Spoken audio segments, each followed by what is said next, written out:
ගරු කතානායකතුමනි විශේෂයෙන්ම මම හිතන්නේ මෑත ඉතිහාසයේ අපි ඉදිරිපත් කරනු ලබන විශාලතම පරිපූර්ණක ඇස්තමේන්තුව අද පාර්ලිමේන්තුවේ ඉදිරිපත් කළා තිබෙනවා. අපි පහුගිය 5 වෙනිදා 2026 වසරට අවශ්‍ය වෙන අයවැය ලේඛනය මේ පාර්ලිමේන්තුවේ සම්මත කරගත්තා. දීර්ඝ විවාදකින් පසුව. හැබැයි ඉතාමත් කෙටි කාලයක් තුළ අපිට නැවත බිලියන 500ක පරිපූර්ණක ඇස්තමේන්තුවක් ඉදිරිපත් කරන්න සිද්ධ වෙලා තිබෙනවා. මම හිතන්නේ මේ පාර්ලිමේන්තුවේ හැමදෙනාම පිළිගන්නවා එවැනි පරිපූර්ණක ඇස්තමේන්තුවක් අපිට අවශ්‍ය බව. මේ ඇති වී තිබෙන ආපදා තත්ත්වයෙන් අපේ සාමාන්‍ය ජනතාවගේ ජීවිතය යලි සක්‍රිය කරන්නත් ඒ වගේම අපේ ආර්ථිකයට යලි පණ ලබා දීම සඳහාත් මා හිතනවා මෙවැනි පරිපූර්ණක ඇස්තමේන්තුවක් අවශ්‍ය බව මේ පාර්ලිමේන්තුවේ හැමදෙනාම පිළිගන්නවා. නමුත් මා දන්නවා පාර්ලිමේන්තුවේ මේ පිළිබඳ සංවාදිනෝත් එළිය සංවාදයක් තිබෙනවා. මේක කඩා වැටෙනවා. හැබැයි මම මන්ත්‍රීතුමාට ස්තුතිවන්ත වෙන එතුමා අවස්ථා කිහිපයක තිබුණා. ඒට මේ ප්‍රතිපාදන වෙන් කිරීම සඳහා මුදල් ඒ වගේම අරගෙනත් ඔහුගේ ප්‍රකාශයක් ඉදිරිපත් කරලා තිබුණා. ඊට වඩා වැඩියෙන් ආයෝජන කෙරෙහි අවධානය යොමු කරන්න ඕන කියන ප්‍රකාශයත් ඔබතුමා කරලා තිබුණ එක වැදගත්.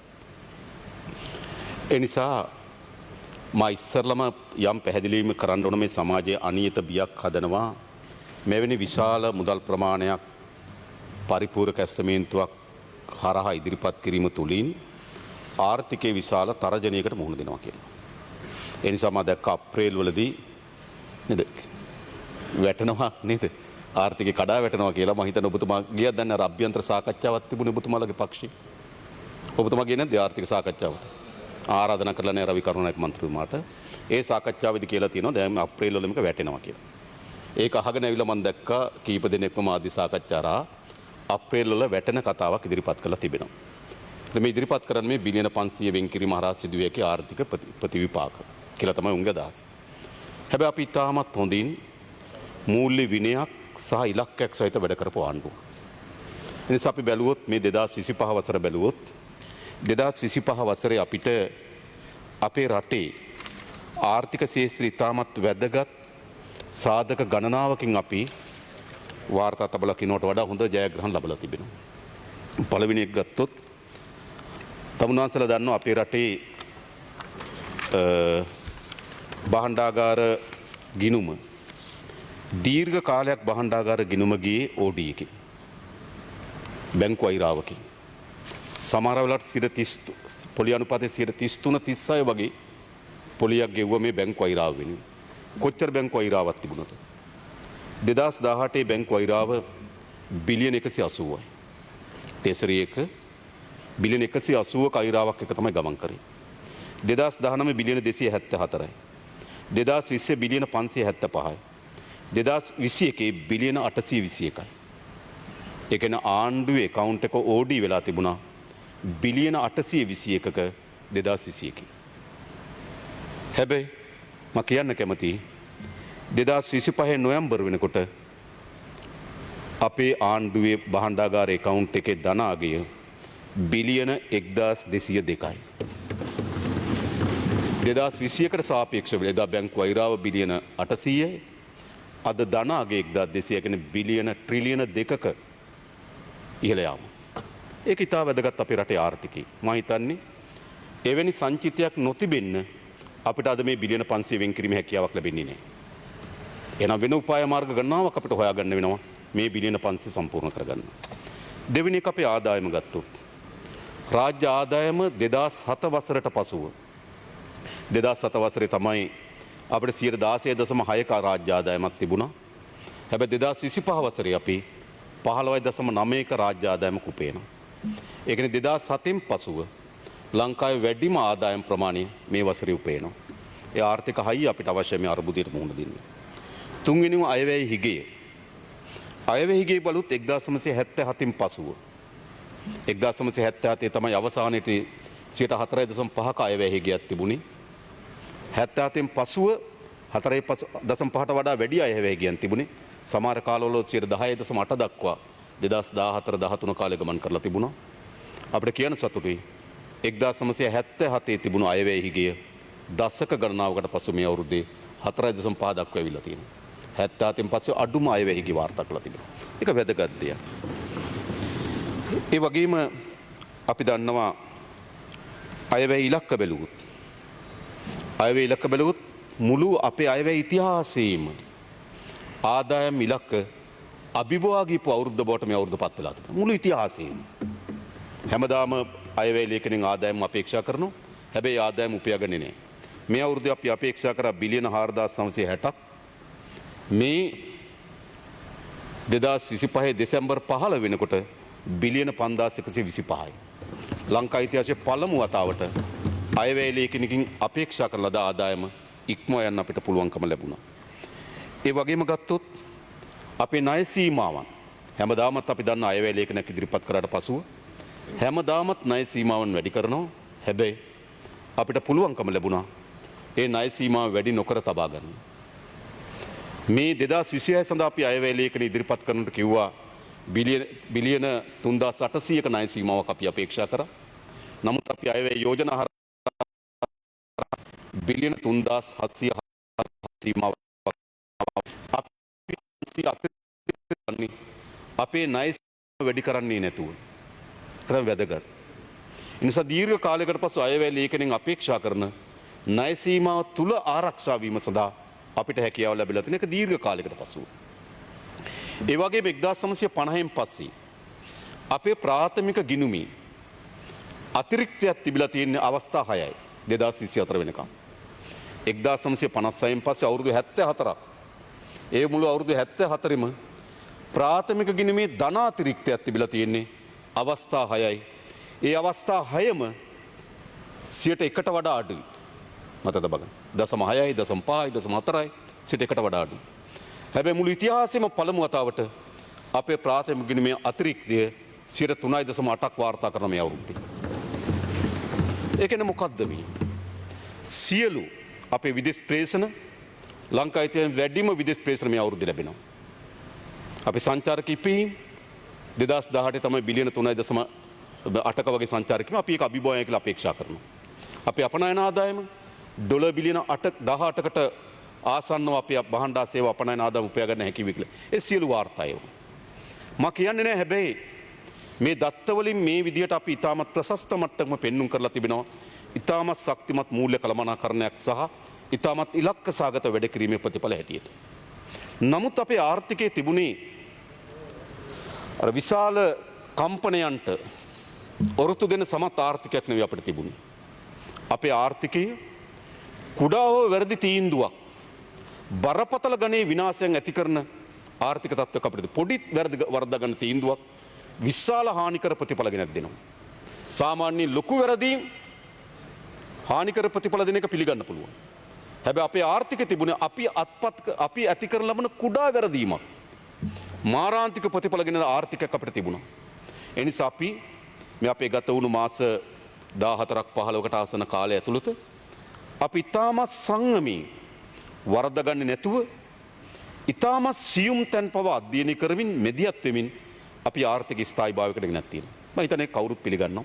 කාටවත් ප්‍රතික්ෂේප කරන්න බෑ. හැබැයි එවැනි ආර්ථික ස්ථායීභාවයක් ඇතුළේදී තමයි අපිට මේ ප්‍රහාරය එල්ල වෙලා තිබෙන්නේ. මේක ප්‍රහාරයක් ආර්ථිකයටත් අපේ ජන ජීවිතයටත් අපේ පරිසර පද්ධතියටත් මේක ප්‍රහාරයක්. ඒතර අපි පූර්ව වශයෙන් අපි හිටියේ නැත්තම් මෙවැනි ආර්ථික වශයෙන් ශක්තිමත් සහ ස්ථාවර තැනක අපිට මේකට මුහුණ දෙන්න බෑ. අපිට මුහුණ දීම සඳහා ධෛර්යය විශ්වාසය නිර්මාණය කරන්නේ අපි සතුව මේ වෙනකොට අපි අත්පත් කරගෙන තියෙන ආර්ථික ස්ථාවරභාවයේ ස්වභාවය. ඒක වැදගත්. නමුත් අපි දන්නවා මෙවැනි ප්‍රහාරයකට ඔරොත්තු දීමේ මට්ටමට මේ ආර්ථිකය වර්ධනය වෙමින් නොතිබුණු බව අපි දන්නවා. අපි ක්‍රමානුකූලව බිඳ වැටුණු රටක් පියවරෙන් පියවර ස්ථායීභාවය සඳහා ගොඩනගමින් තිබුණු වෙලාවක තමයි මේ කම්පනය අපේ ආර්ථිකයට ගෙනත් දීලා තියෙන්නේ. ඒ නිසා දැන් තවත් අපි මේ ආර්ථිකයට මේ ඇති වී තිබෙන කම්පනය සමනය කර ගැනීම සඳහා අවශ්‍ය වෙන ඉතාම සියුම් මැදිහත් වීම අපි මේ ආර්ථික කළමනාකරණය කරගත යුතුයි. හැබැයි ආර්ථිකයක් මොකටද? ආර්ථිකයක් මොකටද? මසුරු සිටානෝ වගේ සියල්ල එකතු කරමින් ධනෙ එක්රැස් කර ගැනීම නෙවෙයි ආර්ථිකයක් කියන්නේ. ආර්ථිකයක් කියන්නේ ආර්ථිකය ලබා ගන්නා යම් හෝ ප්‍රතිලාභයක් තිබෙනවා නම් ඒ ප්‍රතිලාභය පෙරලා ජනතාවට ගලාගෙන යා යුතුයි. එහෙම නැතුව භාණ්ඩාගාරයේ ධන උණයි කියලා භාණ්ඩාගාරයේ ට්‍රිලියන ගණන් අතිරික්තයක් තිබුණයි කියන එකේ මොකක්ද ජනතාවට ලැබෙන ප්‍රතිලාභ? එනිසා අපි ආර්ථිකය අත්පත් කරගන්න කුඩා හෝ ජයග්‍රහණයක් තිබෙනවා නම් ඒ ජයග්‍රහණය ජනතාවට ගලාගෙන යා යුතුයි. ඒක තමයි අපි ස්ථාවරය. ඉතින් අපි හිතනවා මේ ආපදා තත්වයේදී අපි සතුව තිබුණු ට්‍රිලියන 1.2ක් වන සංචිත උපයෝග කරගත යුතුයි ජනතාවට ආධාර ලබා දෙන්න. ඒක අපි අත්තරින්නේ. මොකද මේට ඉතිහාසයේ තිබුණේ අපේ ආණ්ඩු බලයේ තියෙන අය ලොකු හැඳි වලින් බෙදාගත්තු ඉතිහාසයක් තිබෙනවා. බලන්න අර නිවාස ගිනි තිබ්බට පසුව ඒ නිවාස වලට වන්දි දුන්නේ කොහොමද කියලා. සාධාරණද? මේ පාර්ලිමේන්තු මන්ත්‍රීවරුන්ට, ඇමතිවරුන්ට, සභාපතිවරුන්ට, පළාත් සභාවට මන්ත්‍රීවරුන්ට කොහොමද දීලා තියෙන්නේ වන්දි? මිලියන 150 නේද? මිලියන 100, මිලියන 50, 60 එහෙම ගෙවලා තියෙනවා. එයි හැන්ද තිබුණේ ඒගොල්ලෝ ගාව. හැන්ද ඒගොල්ලෝ ගාව තියෙනකොට මේ රටේ හැමදාම පූර්වාදර්ශ වෙලා තිබුණේ තමන් විශාල පංගුවක් බෙදාගෙන පූර්වාදර්ශයක් තිබුණා. ජනතාවට පුඩා හැඳි වලින් බෙදනවා. ලක්ෂයකමාරක් දෙනවා ගයක් හදාගෙන ඔබතුමා දන්නා මන්නාරමේ පහුගිය කාලේ කීයද ලක්ෂයකමාරේ දුන්නේ. ඒකෙන් ගෙදර යන්න රුපියල් 10000ක් දෙනවා. ඒ 10000ත් අර ලක්ෂයකමාරෙන් අර එකමාරෙන් අඩු කරගන්නවා. අතිරික්ත මොකද්ද කලින් දීපු මුදල කියලා. මෙහෙමනේ තිබුණේ. ඒ කියන්නේ හැම වෙලාවම ජනතාවට බෙදනකොට නිකන් ඇඟෙන් ඇටයක් ගලවලා දිනවා වගේ. Tamanට බෙදා ගන්නකොට ලොකු හැඳි වලින් බෙදාගත් ඉතිහාසයක් තිබෙනවා. අපි ජාතික ජන බලවේගයේ ආණ්ඩුව හැදුවේ මොකටද? ලොකු හැඳි වලින් ආණ්ඩුවට බෙදා ගන්න නෙවෙයි ආණ්ඩුවට බෙදෙන හැඳිත් නැති කරගන්න. මම කරලා තියෙනවා. මම කියන්නේ නැහැ නැවත. හැබැයි අපේ අභිප්‍රාය තමයි ජනතාවට සාධාරණ මේ ප්‍රතිලාභ දෙන එක. ඒ නිසා තමයි අපි මේ පරිපූර්ණක ඇස්තමේන්තු මේ පාර්ලිමේන්තු ඉදිරිපත් කළ ජනතාවට සාධාරණ ලෙස මෙම ප්‍රශ්නයේදී ගොඩේම සඳහා ආණ්ඩුවක් ඇටියට අපි මෙදිහත් වෙ යුතුයි.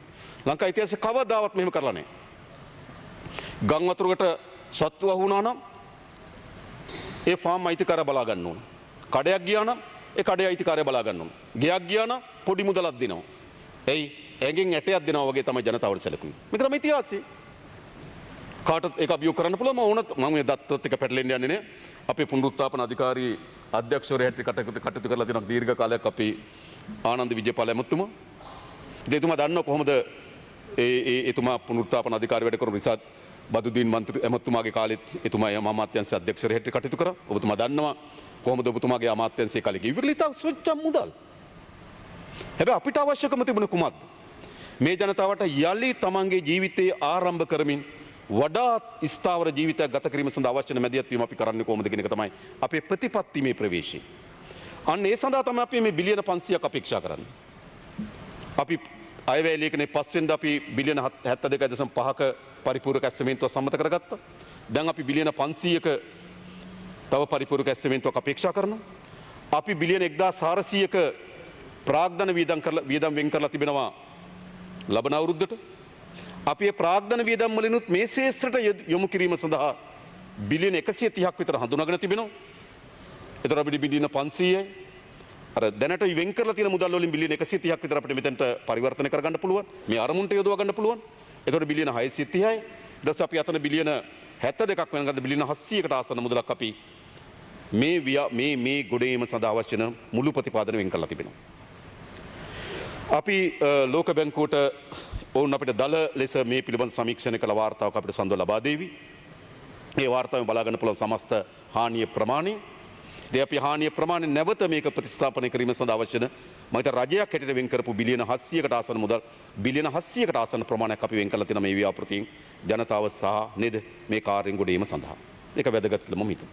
හැබැයි මේදී අපි අවධානය යොමු කරන කරුණු කීපයක් තියෙනවා. බිලියන 500ක් අතිරේකව මාකට් එකට එනකොට උද්දමනයට ඇතිවිය හැකි බලපෑම් පිළිබඳව සැලකිල්ලට භාජනය කරනවා. ඒක සැලකිල්ල භාජනය කළ යුතුයි. එහෙම නැත්නම් ඔබට මතක ඇති පහුගිය කාලේ එක් මහ බැංකු අධිපතිවරයෙක් කිව්වා ඇති තරම් සල්ලි අච්චු ගහලා ආපුවාම නේද? සල්ලි අච්චු ගහනකොට භාණ්ඩ වලට ඉල්ලුමක් එනවා. බහන්ඩ ඉල්ලුම අපම බහන්ඩ නිෂ්පාදනය කරන්න පටන් ගන්නවා රිවර්ස් කරලා ආර්ථිකය ගොඩ ගන්න පුළුවන් මතයක් ඉදිරිපත් කරන්න. නේද? මාපියේ මතේ නෑ. නේද? ඔබට මතක ඇති. අපි දන්නා බිලියන 500ක අතිරේක මුදලක් මාකට් එකට එනකොට යම් ප්‍රමාණයකට උද්දමනයේ යම් බලපෑමක් ඇති වේවි කියලා. හැබැයි උද්දමනයේ අතිවේගයෙන් බලපෑම වළක්වන්න නම් අපි බහන්ඩා සේවා නිෂ්පාදනයේ කාර්යක්ෂමතාවයක් ගේන්න ඕන. ඉතින් අපි මේ වෙන් කරන මුදල් වලින් සැලකිය යුතු ප්‍රමාණයක් අපේ යලි බහන්ඩා සේවා නිෂ්පාදනයේ වර්ධනයක් අත්පත් කරගත්තොත් තමයි අපිට උද්දමනයේ යම් පාලනයක් ඇති කර ගැනීමට හැකියාව ලැබෙන්නේ. ඊළඟ මේ බිලියන 500ක් අපි මාකට් එකට එනකොට අපි දන්නවා අපි රුපියල් වලින් මුදල් වියදම් කරාට හැම රුපියලක් වියදම් කරනකොට ඒක ඇතුලේ ඩොලර් කොටසක් තියෙනවා. සුපර් මාකට් ගිහලා බඩු ගත්තොත් ඒ බඩු මල් ඇතුලේ ඩොලර් බඩු ටිකක් තියෙනවා. අපි වාහනයකට තෙල් ගැහුවොත් ඩොලර් පංගුවක් තියෙනවා. අපි නිවාසයක් හදන්න ගත්තොත් ඩොලර් පංගුවක් තියෙනවා. සමීක්ෂණයක් කළා තිබුණා අධිවේගී මාර්ගයක් හදන්න පටන් ගත්තොත් 18%ක් ආනයනික බහඬ තියෙනවා. එනිසා අපි රුපියල් බිලියන 500ක් අලුතෙන් මාකට් එකට දානකොට ඩොලර් වලට එන ඉල්ලුමට යම් ප්‍රමාණයකට වැඩිවීමේ ඉඩක් තියෙනවා. ඒක අපි තේරුම් ගන්න ඕන. එහෙනම් මොකද්ද කරන්න ඕන කපතිනේ? ඒක මැනලා අපි අපේක්ෂා කරන ලද ඩොලර් ආදායමට වඩා අතිරේක ආදායමක් අපි ඩොලර් වලින් උපයා ගන්න ඕන. එහෙම නැත්නම් ඩොලරයට විනිමය අනුපාතයකට තියෙන බලපෑමක් ඇති වෙනවා. ඒ වැළැක්වීම සඳහා තමයි අපි ජාත්‍යන්තර මූල්‍ය අරමුදලෙන් ඩොලර් මිලියන 200ක ශනික ආධාරයක් අපි අපේක්ෂා කරනවා. මම හිතන්නේ අද ජාත්‍යන්තර මූල්‍ය අරමුදලෙන් ඔවුන්ගේ බෝඩ් එක රැස් වෙනවා. අපි හිතනවා අපිට ඒක සාධාරණ ඉටු කරලා දෙවි කියලා. අපි ලෝක බැංකුවෙන් සහ ආසියානු සංවර්ධන බැංකුවෙන් සඳහා ආධාර අපි අපේක්ෂා කරමින් තිබෙනවා. ඒතර අපි අපේක්ෂා කරනවා අපි 2026 සැලසුමේ තිබුණු ඩොලර් ප්‍රමාණයට වඩා ඩොලර් මිලියන 500ක්වත් අපි අලුතෙන් කැඳව ගන්න ඕන. ඒතකොට ඩොලරයට එන බලපෑම අපිට වළක්වා ගන්න පුළුවන්. ඒ නිසා මේ ඩොලර් බිලියන 500 මාකට් එකට දාන්න පැති දෙකකින් අපිට අනතුරක් තියෙනවා. උද්දමනයේ පාලනය කර ගැනීම හා විනිමය අනුපාතයකට වෙන බලපෑම පාලනය කර ගැනීම. ඉතින් ඒ පිළිබඳව අපි සැලකිල්ලක් කරමින් තමයි මේ කොතෙන්ද මේ ආයෝජනය යන්න ඕන මොන වගේ ආයෝජනය යන්න ඕන කියලා කල්පනා කරන්නේ. ඒ අනුව අපි මේ මුදල් වෙන් කිරීමේ ආකාරය පිළිබඳව ඉස්සලා මේ තියෙන පුනරාවර්තන වැඩ කොටස වෙන් කිරීමේ ආකාරය පිළිබඳව අපි සැලසුමක් හදලා තිනවා. මොකද මේක මම කියන්නේ විවිධ පැටලිලි සහගත එක අවස්ථාවල එක් විදියට මේක සිද්ධ වෙලා තිබෙන නිසා පූර්ණ අදහස මම කියන්නම්. මොකද්ද අපි ලබා දෙන සහන පැකේජ් එක. පළවෙනි එක තමයි හදිසි ආපදා තත්ත්වයේ මේ පහව යාමත් සමග ආපදාවට ලක්වුණු පවුල් වලට නැවත තමන්ගේ නිවාසය පිරිසිදු කර ගැනීම සඳහා රුපියල් 25000 ලබා දීම. ඒතර මේක ඒ සියලු දෙනාට මේ 25000 හිමි. හැබැයි මම දන්නවා මේකේ දුෂ්කරතාවයක් තියෙනවා. දැන් මේක ග්‍රාමසේවක මහත්මයා ඇතුළු නිලධාරීන්ගෙන් මේක සමන්විත එකකින් මේක තීරණය කරනවා. මේක දේශපාලන අධිකාරියක් නේ. අපි ඉන්නේ මොකටද? කාට හරි එක සිද්ධ වෙන්නේ නැත්තම් මේගොල්ලෝ අපිට කිව්වම අපි නිලධාරී මහත්තුරුගෙන් අහනවා මේව සාධාරණ දුක් ගැනවිල්ලක් තියෙන මේක ටිකක් හොයලා බලන්න. දේශපාලකයා මේක බෙදෙන කෙනා නෙවෙයි. දේශපාලකයා මේක දෙන්න ඕන කෙනා තීරණය කරන කෙනා නෙවෙයි. ඒක තීරණය කිරීම සඳහා ඒ සඳහා තියෙන රාජ්‍ය යාන්ත්‍රණ තමයි විශ්වාස කරන්නේ. හැබැයි දේශපාලකයන් ඉන්න මොකටද? යම් කෙනෙකුට අසාධාරණයක් වෙලා තිබෙනවා නම් ලැබිය යුතු කෙනෙකුට ලැබෙන්නේ නැතුව තිබෙනවා නම් අන්න දේශපාලන අධිකාරිය කෙනා පොඩ්ඩක් මහත්මයා බලන්න මෙන්න මෙයාට ලැබිය යුතුයි කියලා එයාගෙන් ඉල්ලීමක් ඇවිල්ලා දැන් ලැබිලා නැහැ. ඒක ගැන විමර්ශනය කරන්න. ඒක තමයි විධිමත් ක්‍රමය. ඊට වඩා මෙතන ඇවිල්ලා මම දැක්ක දේශපාලන කමිටු වලින් අත්සන්ගන මේ බොරු හොඳයි. අපි තා පැහැදිලි විධිමත් ක්‍රමයක් හදලා තියෙනවා රාජ්‍ය යාන්ත්‍රණ. හැබැයි මෙතන ප්‍රශ්නයක් තියෙනවා. මේකේ බවුන්ඩරි සීමාවන් හරියට නිශ්චිත වෙන්නේ නැහැ කොහොම වුණත්. මිදුලට වතුර ආවද? ඇතුළටම වතුර ආවද? නේද? පාරේ වතුර ගියාද? මේ වගේ තියෙන පොඩි දුෂ්කරතාවයන් තියෙනවා. ඒ නිසා මම දන්නවා මේදි විශාල වැඩ කොටසක් කරන ග්‍රාම නිලධාරි මහතුරු. ග්‍රාම නිලධාරි මහතුරු සමහර ඒවා තියෙන හරි ක්ලියර් නේ කට්. ගේ මුළුමනින්ම විනාශයි. ඒකට මේ අතරමැදි තැන් නෑනේ. ඒතර ගේ මුළුමනින්ම විනාශ තමයි. හැබැයි සමහර ඒවා තියෙන අතරමැදි තැන් තියෙන හිමි විය යුතුද නොවිය යුතුද? ඉතින් ග්‍රාම නිලධාරි මහත්මයා කල්පනා කරනවා හිමි විය යුතු කෙනා තෝරගන්න. එතකොට යම් ප්‍රමාදයක් සිද්ධ වීමේ ඉඩක් තියෙන මේක ස්වභාවිකයි.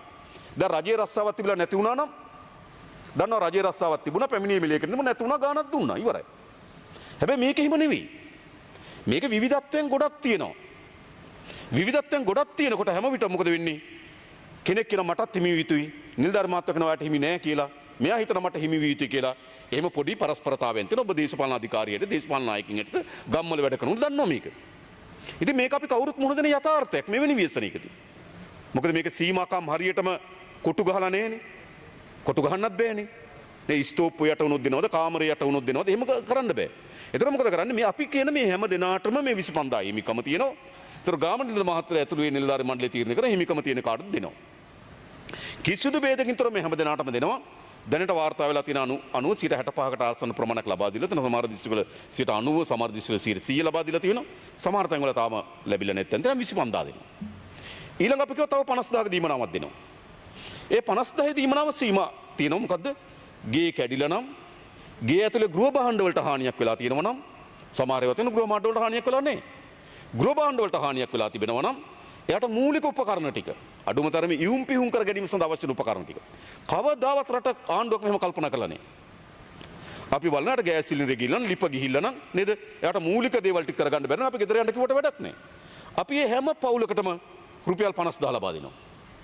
ඒක තමයි ප්‍රතිපත්ති මිතිර. මේවට තියෙන මේකට නිකන් 50000 අර ප්‍රතිපත්තිමේ මූලධර්මයක් මත තමයි අපි මේක ලබා දෙන්නේ. මොකද එයා ගෙදර යනවා, ගෙදර බහඬ යට වෙලා තියෙනවා. ඒ ග්‍රාම නිලධාරි මහත්මයා වාර්තා කරනවා නම් එයාට මේ 50000 හිමි. ඊළඟ තව කණ්ඩායමක් ඉන්නවා.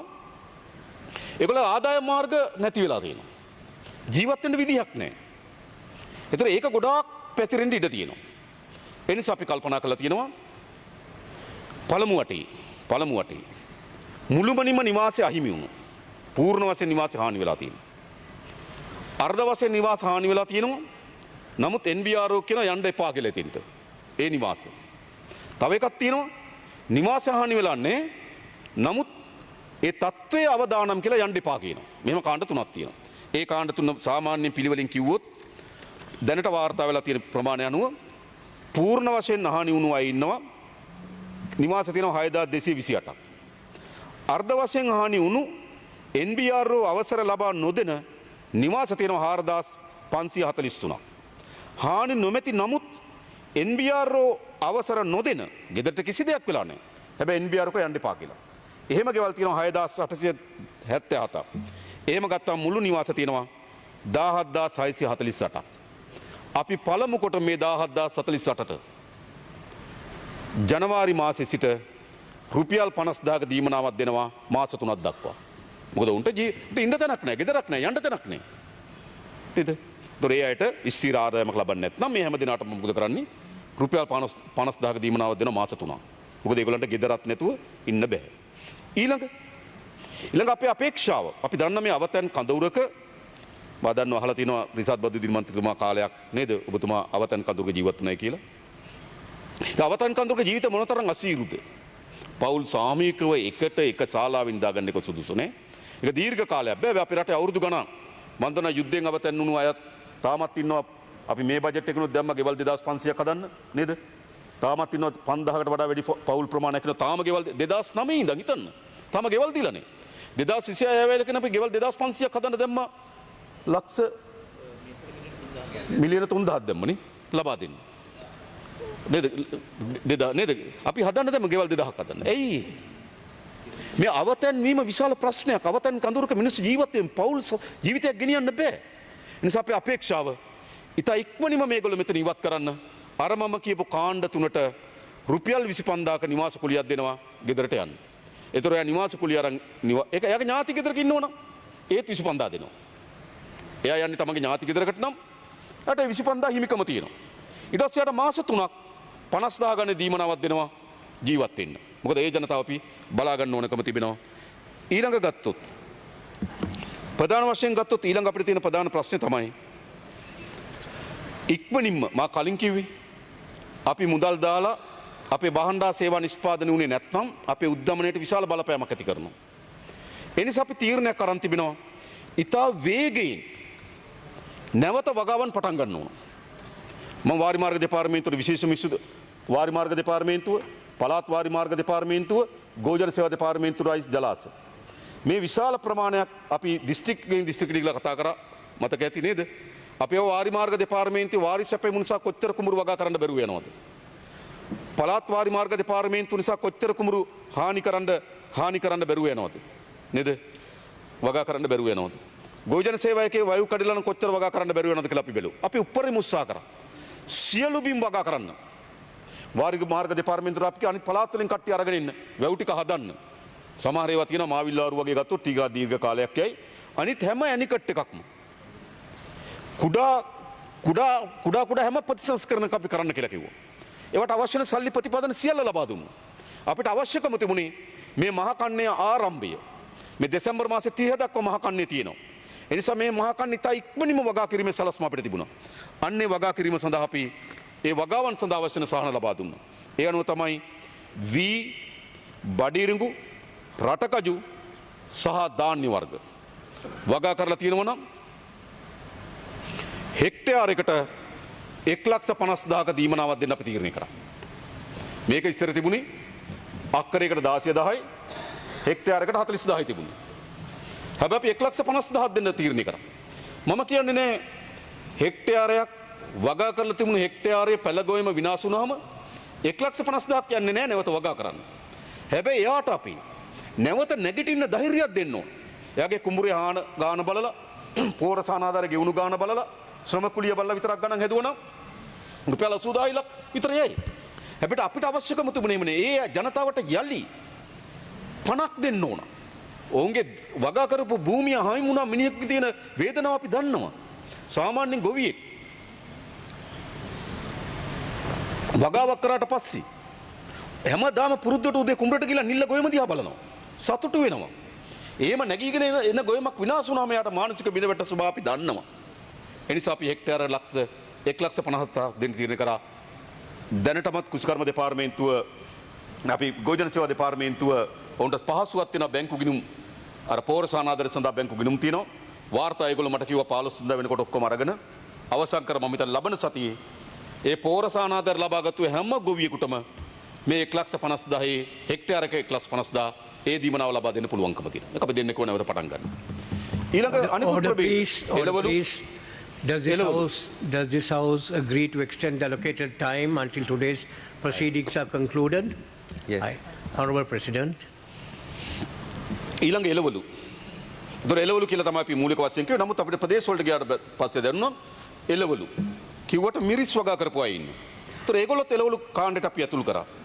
ඊළඟ ලූණු වගා කරපු අය හිටියා. ඒගොල්ලොත් අපි එළවලු කාණ්ඩයට ඇතුල් කරා. ඊළඟ ගස්ලබ වගා කරපු අය හිටියා. ඒගොල්ලොත් එළවලු කාණ්ඩයට ඇතුල් කරා. ඊළඟ කෙසෙල් වගා කරපු අය හිටියා. ඒ ඔක්කොම එළවලු කාණ්ඩයට ඇතුල් කරා. දැන් එළවලු කෙසෙල් මිරිස් ලොකු ලූණු සහ ගස්ලබු ඇතුල් කරලා හෙක්ටයාරයකට ලක්ෂ 2ක් දෙන්න තීරණය කරලා තිබෙනවා. ඔක්කොම දෙන්න පුළුවන්. නැවත මේ වගාව පටන් ගන්න ඕනකම තිබෙනවා. ඊළඟ මීට අතිරේක වශයෙන් අපිට විශේෂයෙන්ම අපනයන කුස්කර්මාන්ත පැත්තේ යෝජනා ගණනාවක් ආවා. ඒ වගේ අපි තීරණය කරලා තිබෙනවා ඝනත්වය අනුව ගම්මිරිස් වගාවට අවශ්‍ය වෙන වන්දි මුදල් ලබා දෙන්න අපි තීරණය කරලා තිබෙනවා. ඒ වගේම එනසාල් වලට වගාවට අපි වන්දි දෙන්න තීරණය කරලා තිබෙනවා. තව කෝපි වගාවට වන්දි දෙන්න තීරණය කරලා තිබෙනවා. ඊට අවශ්‍ය වෙන අපි දත් ඔක්කොම ලබා දීලා තියෙනවා. ඒ දත් අනුව මම හිතන්නේ ගම්මිරිස් පැලයකට රුපියල් 250 ගාණක් ගෙවන්න තීරණය කළා තියෙනවා. ගම්මිරිස් වැලකට රුපියල් 250 ගාණක් ගෙවන්න සාමාන්‍ය හෙක්ටයාරයක ගම්මිරිස් පැල 1700ක් වගේ වගා කරනවා. 250 ගාණක් ලබා දෙනවා අපිට. ඒතර නැවත ඒ වගාවට ගේන්න ඕන. ඒ විතරක් නෙවෙයි අපනයන කුස්කර්ම දෙපාර්තමේන්තුව එකඟතාවය පළ කරලා තියෙනවා. ඔවුන්ට අවශ්‍ය නව වගාවට අවශ්‍ය වෙන පැල ලබා දෙන්න අපනයන කුස්කර්ම දෙපාර්තමේන්තුව. ඒතර අපිට පුළුවන් ඒ වගාවත් යලි නේද මෙතෙන්ට ගේන්න. ඊළඟ ප්‍රධාන වශයෙන් මුහුණ දුන්න ප්‍රශ්නේ තමයි සත්ත්ව පාලනය පිළිබඳ ප්‍රශ්නේ. මොකද සත්ත්ව පාලනයේදී වෙන ප්‍රශ්නේ තමයි කුඹරකට නම් හෙක්ටයාර කියලා මිම්මක් තියෙනවා. එළවලට නම් අක්කරේ කියලා මිම්මක් තියෙනවා. හැබැයි සත්ත්ව පාලනයට එහෙම මිම්මක් නැහැ. සත්තු කොච්චර ඉන්නවද? එතකොට සත්තුන්ගේ සත්තු වර්ග ගොඩක් ඉන්නවා. එකම සතාගේ වුණත් ලොකු සත්තු ඉන්නවා, පොඩි සත්තු ඉන්නවා, පැටව සත්තු ඉන්නවා. ඒ නිසා විවිධත්වයෙන් ගොඩයි. ඒත් අපි මේ විවිධත්වය කොහොමද සාධාරණ ඉටු කරන්නේ? ඒ වගේම රෙජිස්ටර් වෙන්න ඕන. අපේ පසු වෛද්‍ය කාර්යාලය මේව රෙජිස්ටර් වෙන්න ඕනකම තියෙනවා. සමහර ඒවා රෙජිස්ටර් වෙලා නැහැ. ඒතකොට ලියාපදිංචි වෙලා නැති ඒවා ගැන අපි වෙනම හිතන්න ඕනකම තියෙනවා. හැබැයි පළමු පියවර ලියාපදිංචි වෙච්ච ඒවාට අපි සැලසුම් හදලා තියෙනවා. ඒකදී අපි හිතනවා දෙමුන් ගවයෙක් නැති වුණොත් විපතරපත් වෙලා තියෙනවා නම් ලක්ෂ 2ක ආධාරයක් දෙන. එක ගවයෙකුට ලක්ෂ 2ක් දෙනවා. උපරිම ගවයන් 10ක් දක්වා.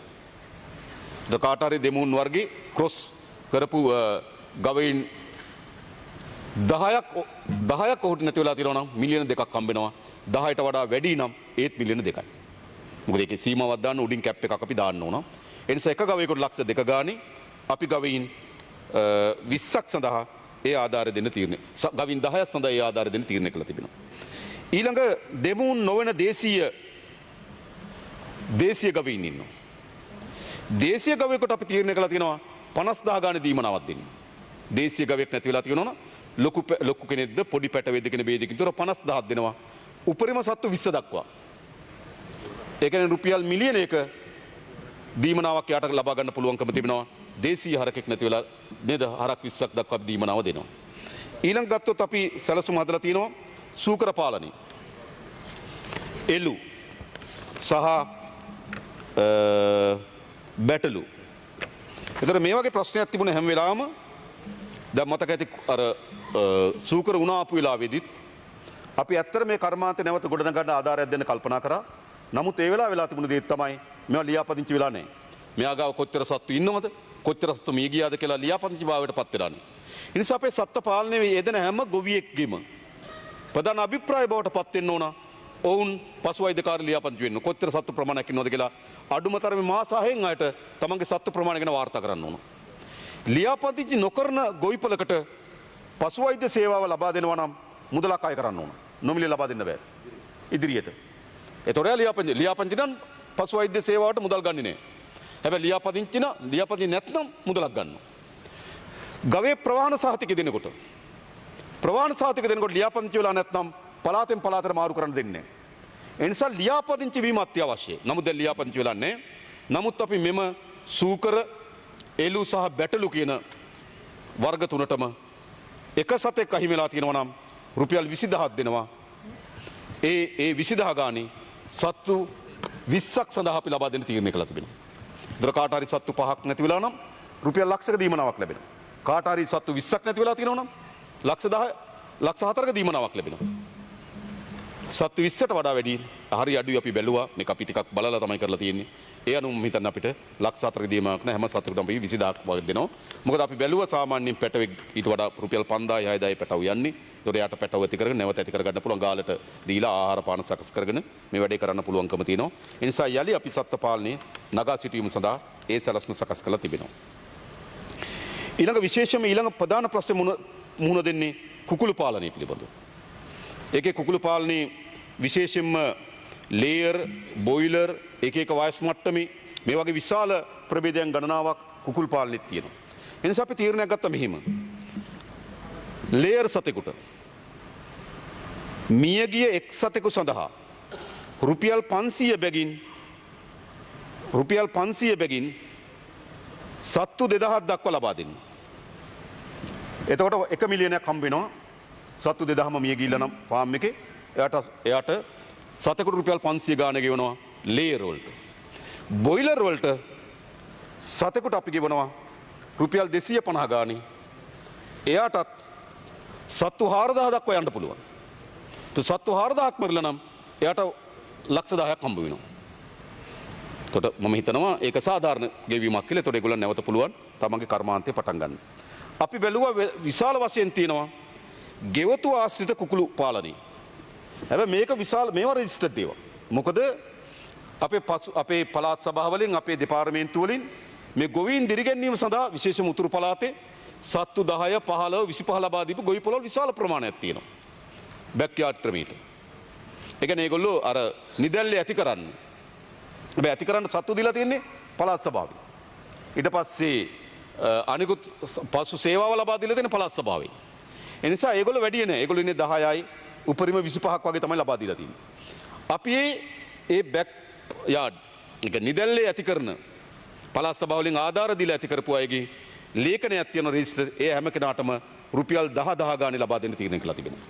ඊළඟ නැවත ඒගොල්ලන්ට පළාත් සභාවෙන් අර අවශ්‍ය පැටවු නොමිලේ ලබා දෙන්න තීරණය කළා තිබෙනවා.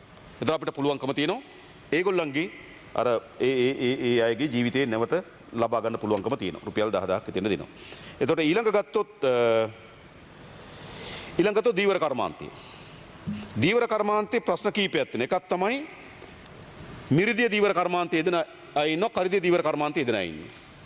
අපි කරිදිය දීවර කර්මාන්තයේ යෙදෙන අයට අපි හොයලා බැලුවා කරිදිය දීවර කර්මාන්තයේ යෙදෙන්න බෑ බෝට්ටු ඉන්ෂුරන්ස් කරන්න නැතුව. බෝට්ටු ඉන්ෂුරන්ස් කරලා නම් තමයි එයාට මත්ස්‍යයන් නෙලීම සඳහා දීවර අමාත්‍යාංශයෙන් බලපත්‍රය ලබා දෙන්නේ. ඒක ඉතා හොඳ එකක්. ඒ නිසා දීවර කර්ම කරදිය මුහුදේ මාළු අල්ලන හැම කෙනාටම බෝට්ටුවට ඉන්ෂුරන්ස් එකක් තියෙනවා.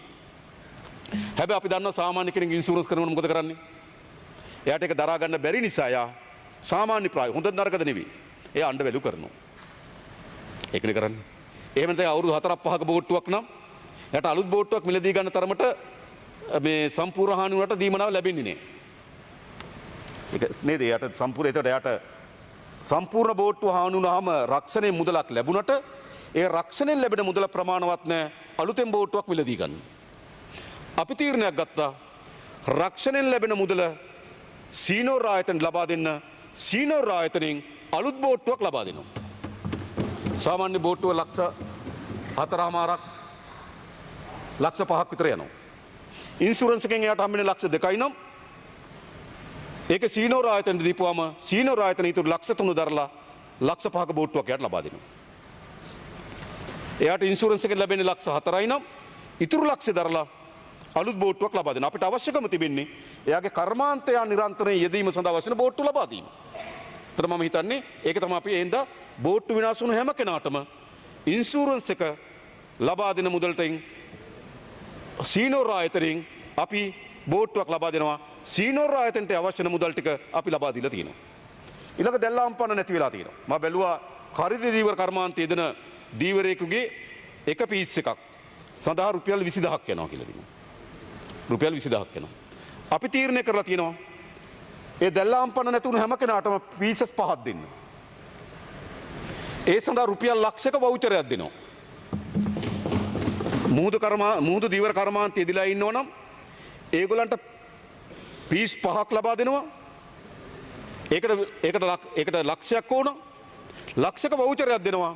ඒ වවුචරය ගිලා දුන්නාම සීනෝර් එකෙන් දැල් පීස් 5ක් ගන්න පුළුවන්. අපිට අවශ්‍යකම තිබුණ මොකටද? ඒ දෙන ලක්ෂය දැල් වලටම යොදවන්න ඕන. මොකද අපිට අවශ්‍ය මේ කර්මාන්තය දිනු කරන්න. ඒ නිසා තමයි ඉන්ෂුරන්ස් එකෙන් ලැබෙන මුදල බෝට්ටුවකටම යොදවන්න ඕන. ඒ නිසා තමයි බෝට්ටුවක් දෙන්නේ. එයනෝ තමයි අපි දැලක් දෙන්න තීරණය කළා තිබෙන්නේ. ඒ වගේම තවත් විශාල ප්‍රමාණයක් අපි බෝට්ටු වලට විවිධ වර්ගයේ හානි වෙලා තියෙනවා. සීනෝර් ආයතනය විශේෂ කණ්ඩායමක් කරව විශාල මෙහෙයුමක් දියත් කරනවා. සීනෝර් ආයතනය විසින් ඒ ආපදාවට ලක් වෙලා තියෙන මුළුමනින්ම හානි වෙලා නැහැ. නමුත් පොඩි පොඩි තැන්වල ඩැමේජ් වෙලා තියෙනවා. ඒ සියලු බෝට්ටු ටික සීනෝර් ආයතන විසින් නොමිලේ හදා දීම සඳහා සීනෝර් ආයතනට අපි සල්ලි වෙන් කරලා තියෙනවා. ඒක තමයි කරිදිය දීවර කර්මාන්තය යලි ප්‍රතිස්ථාපනය කිරීම සඳහා අපි සකස් කළ තියෙන වැඩපිළිවෙල. ඊළඟ මිරිදිය දීවර කර්මාන්තය.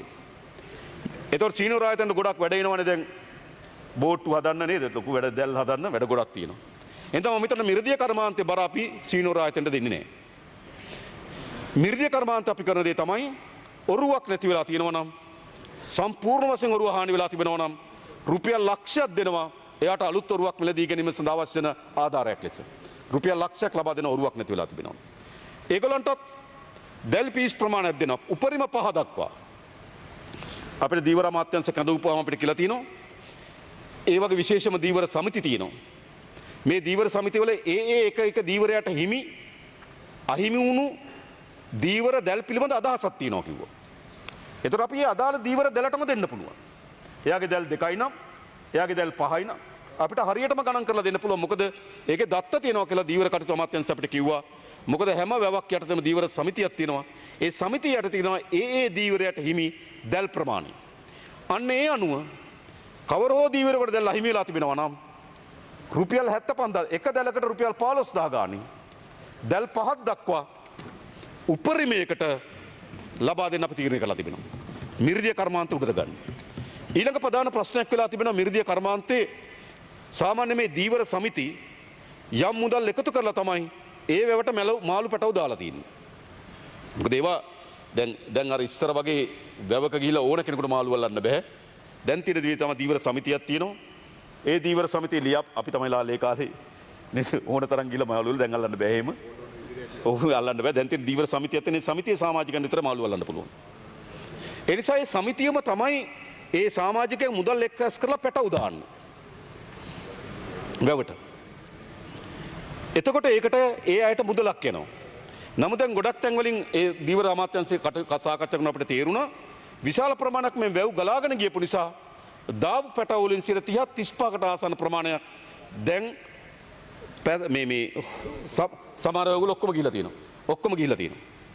ඒ නිසා දැන් අරගොල්ලෝ මුදල් දාලා තිනවා. හැබැයි පැටවු ලොකු වෙන්න පැටවු නෑ දැන්. ඒ නිසා දීවර අමාත්‍යාංශයට අපි මුදල් වෙන් කරනවා. මේ ජලාශවලට හානියටපත් වුණු ජලාශවලට දෙපාරක් දීවර අමාත්‍යාංශෙන් සල්ලි යොදවලා පැටවු ලබා දෙනවා. මොකද අපිට ඕන කර්මාන්තය දිනු කරන්න. දැන් පැටවු වලට සල්ලි දීලා වැඩක් නෑ. අපි තීරණය කරා වැව් වලට පැටවු ලබා දෙනවා. ඒතර පුළුවන්කම තියෙනවා අර මාස කීපයක් යනකොට අර අස්වැන්න මේගොල්ලන්ට ලබා ගන්න පුළුවන්කම තිබෙනවා. ඉතින් මේ පැත්තෙන් අපි කරදී දීවර කර්මාන්ත ගැන අපි කල්පනා මිරිදී දීවර කර්මාන්ත ගැන අපි කල්පනා කරලා තියෙනවා. ඊළඟ විශේෂම ගත්තොත් ආපදාවට ලක්වුණු පාසල් සිසුන්ට අපි කලින්ම කිව්වා රුපියල් 25000ක දීමනාවක් දෙනවා කිව්වා. ඒ කියන්නේ අපි දෙනවා කිව්වා රුපියල් 25000ක දීමනාවක් දෙනවා කිව්වා. මේ රුපියල් 25000ක දීමනාව ලබා දෙනකොට එකක් රුපියල් 10000ක් අපි ජනාධිපති අරමුදලෙන් ලබා දෙනවා. රුපියල් 15000ක් අපි භාණ්ඩාගාරය සල්ලි වලින් ලබා දෙනවා. ඒක තමයි අපේ තීරණේ තියෙන්නේ. තිබුණු ප්‍රශ්නේ තමයි දැන් මේ පාසල් ඒ දරුවා ආපදාවට ලක් වුණා කියලා කවුද හඳුනාගන්නේ? එතන අපිට හරි පැහැදිලි මේක විදුහල්පතිට හඳුනා ගන්න බෑ. අපි ගියාට පස්සේ අපිට සාකච්ඡාවලදී තේරුණා මොකද විදුහල්පතිට සීමාවෙ නෙවෙයි තියෙන්නේ ඉස්කෝලේ යට වෙලා නැහැ ගෙදර යට වෙලා තියෙනවා. එහෙම නැත්නම් ගෙදර යට වෙලා නැහැ නේද ඉස්කෝලේ යට වෙලා තියෙනවා. ඒ නිසා විදුහල්පතිට හොයාගන්න බෑ. ඒ නිසා මේ කිව්වා ග්‍රාම නිලධාරි මහතුරුවරා මේ සංඛ්‍යා දත්තට ගන්න කියලා. මොකද ඒගොල්ලෝ දන්නවා දැන් 25000 දීමනාව දෙනකොට ඒගොල්ලෝ දන්නවා කවුද මේ කියලා. මොකද දැන්ට වාර්තා වෙලා තියෙන ප්‍රමාණය අනුව පවුල් 6,20,000යි. පවුල් 6,20,000 තමයි දැන්ට ආපදාවට ලක් වෙලා තියෙන කියලා වාර්තා වෙලා තියෙන්නේ. එතකොට මේ පවුල් 6,20,000ම ඉන්න දරුවෝ ඉන්නවනම් අන්නේ දරුවන්ට ආපදාවට ලක් වුණු දරුවන්ට අපි රජයෙන් 15,000ක දීමනාවක් ලබා දෙනවා. ඒ තොරතුරු එකතු කරගන්න පුළුවන් ග්‍රාම නිලධාරි මහතුරුන්ට අන්නේ ග්‍රාම නිලධාරි මහතුරුගේ තොරතුරු එකතු කරගත්තට පස්සේ ජනාධිපති අරමුදලට ලේසියි. මොකද ජනාධිපති අරමුදලට පහළ යාන්ත්‍රණයක් නැහැ.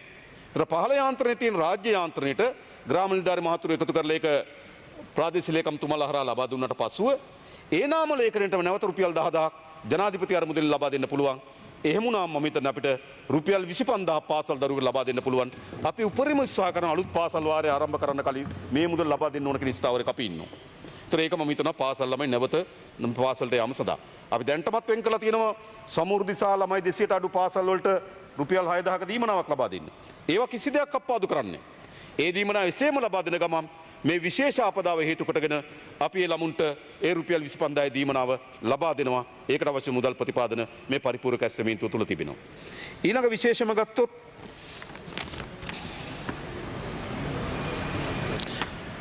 ව්‍යාපාරික ගොඩනැගිලි. ව්‍යාපාරික ස්ථාන. ව්‍යාපාරික ස්ථාන ගත්තාම අපි දැක්ක කර්මාන්ත අමාත්‍යාංශයේ ඒගොල්ලෝ 16 වෙනිදා දක්වා සකස් කළ ලබා දුන්න රෙජිස්ටර් වෙන්න කියලා. ඒ අනුව රෙජිස්ටර් වෙලා තියෙනවා තනි ව්‍යාපාර, සුද්‍ර ව්‍යාපාර සහ සුළු ව්‍යාපාර. තනි ව්‍යාපාර, සුද්‍ර ව්‍යාපාර, තනි ව්‍යාපාර, සුද්‍ර ව්‍යාපාර සහ සුළු ව්‍යාපාර කියලා වර්ග තුනක් ඒගොල්ලෝගේ අනුව තියෙනවා. ඒ වර්ග තුනේ දැන්ට ලියාපදිංචි වෙලා තියෙනවා 9600ක් වගේ. හානි වුණායයි කියලා. අපි තීරණය කළා තියෙන්නේ 9600ටම ලක්ෂ 2 ගාණේ ලබා දෙන්න. ඒක මම හිතන්නේ අපි දැන් මුදල් කර්මාන්ත අමාත්‍යාංශයට එව්වා. ඒක හරි ලේසි. ඒක මම හිතන්නේ හරි ලේසි.